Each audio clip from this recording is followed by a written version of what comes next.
Valentinus was one of the early Christian Platonists.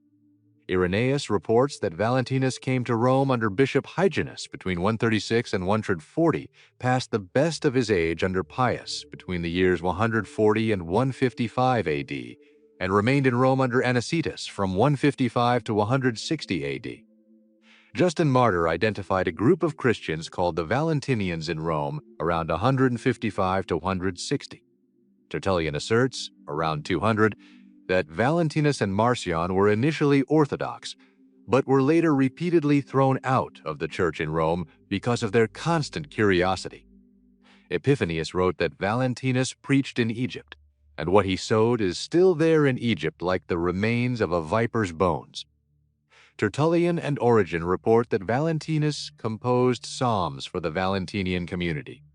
The school of Valentinus, along with the schools of Basilides in Alexandria and of Justin the Martyr in Rome, was one of the earliest groups developing the idea of Christian philosophy.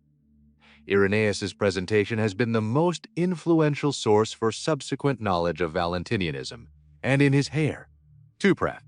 1. He discusses the false names and the teachings of those who are from Valentinus. Valentinus takes from the concepts of Middle Platonism the distinction between the highest God and lower creator figures. The 3 basic dimensions of Valentinian theology are the historical appearance of the Saviour, protological speculation about the origin of plurality, and ritually enacted redemption.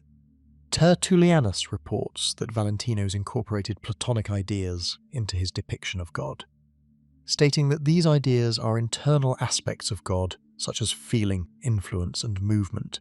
Tertullianus also notes that Valentinos' student Ptolemaeus distinguished these internal ideas of God as Aeones. Tertullianus also notes that Valentino's student Ptolemaeus distinguished these internal ideas of God as Aeones. The Father possesses thought, which means that he thinks himself. Valentinus's harvest lends expression to a conviction that there exists a universal order in which cosmic elements and parts of the human body are all in harmony and have their determined places. The Father's thought contains a hidden depth where potential aeons pre-exist in infinite indeterminate multiplicity. The Father sowed a thought as a seed of knowledge so that others might come to understand what kind of Father he is. The Father's self-knowledge manifests as the Son, exteriorizing his very essence into a distinct being. All subsequent reality arises from the Father's free will, which is one with his power and spirit. In Irenaeus's system, the primary couple Father and Silence duplicates itself with mind and truth into a first tetrad.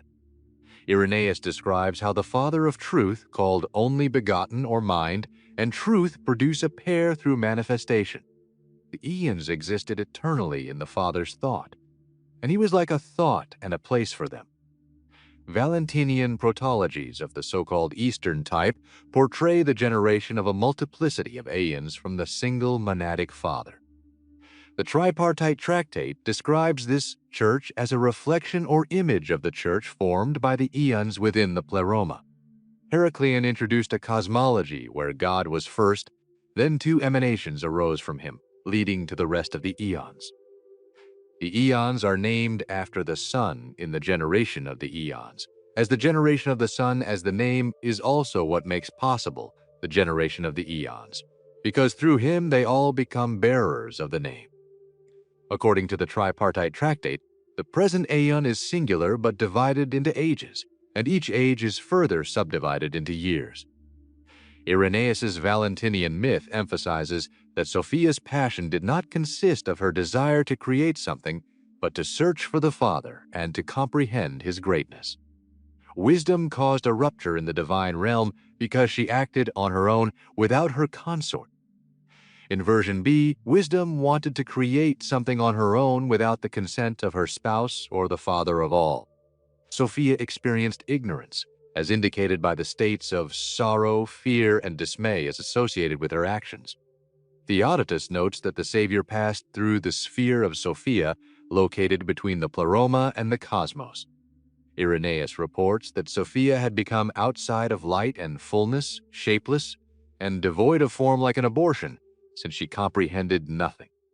Irenaeus notes that fear is that passion of Sophia's which gives rise to the irrationality of animal souls. There are two limits, one between Bythos and the rest of the Pleroma, separating the generated eons from the ungenerated Father. Irenaeus reports that Sophia was purified, strengthened, and restored to her syzygy by this limit. Irenaeus reports that after Sophia's thinking and passion are given a concrete form, first by Christ and later by Jesus the Saviour, they become Achamoth, the lower wisdom. Irenaeus notes that Christ is sent down to Achamoth in compassion, and he provides her with a preliminary form. Christ takes pity on Achamoth, extends himself beyond the Horos, gives her the form of Usia, and then leaves her. Valentinians developed a distinct theory about Hyle. The Saviour created this essence from the emotions of Achamoth. Outer Sophia gives birth to the pneumatic sparks at the sight of the angels who accompany her Redeemer. The exposition from NHC 11.2 says that a barrier called Horos stops Sophia and surrounds the Father. This barrier is identified with the cross. There were two major lines in Valentinian teaching about the Creator God and the world he created. Irenaeus reports that the Valentinian concept was due to a concern at the doctrinal level to lighten the responsibility of the first God in relation to the fall and evil. The Valentinian teaching recorded by Irenaeus takes for granted that the cosmos is an image of the higher realm. The most systematic presentations of the Valentinian opinions about the Creator God are found in the works by Irenaeus, Clement, and Hippolytus. Ptolemaeus argues that the biblical law, or parts of it, was given by the Creator God, who is neither identical with the Father of all nor with the devil.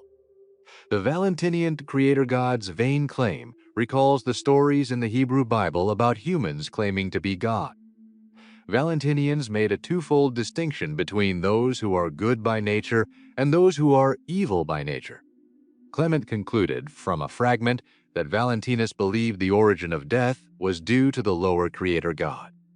Adam was created not by divine beings of the Pleroma, but by the Demiurge and a group of angels. Sophia Logos played an influential role in inspiring the Demiurge and angels during Adam's formation. According to Excursion 52, the Demiurge infused the psychic component into Adam with the help of his angels. Irenaeus explains that Sophia Achamoth deposited the spiritual element into the first human after her vision of the Saviour and his angels. From Adam, three natures were begotten: first, the irrational, which was Cain's; the second, the rational and just, which was Abel's; and third, the pneumatic, which was Seth's.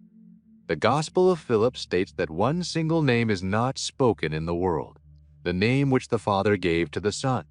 Valentinians divided all of humanity into three distinct classes: spiritual, psychic, and hylic. Irenaeus reports that Sophia brought forth Christ, meaning Jesus as the vehicle for Christ within the Pleroma. Theodotus asserts that Jesus was an angel from the Pleroma. Theodotus called Christ, who issued from the thought of Sophia, an image of the Pleroma.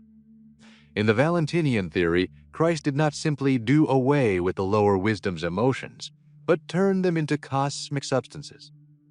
Christ, being male, cut away the shadow from himself and hastened back into the Pleroma.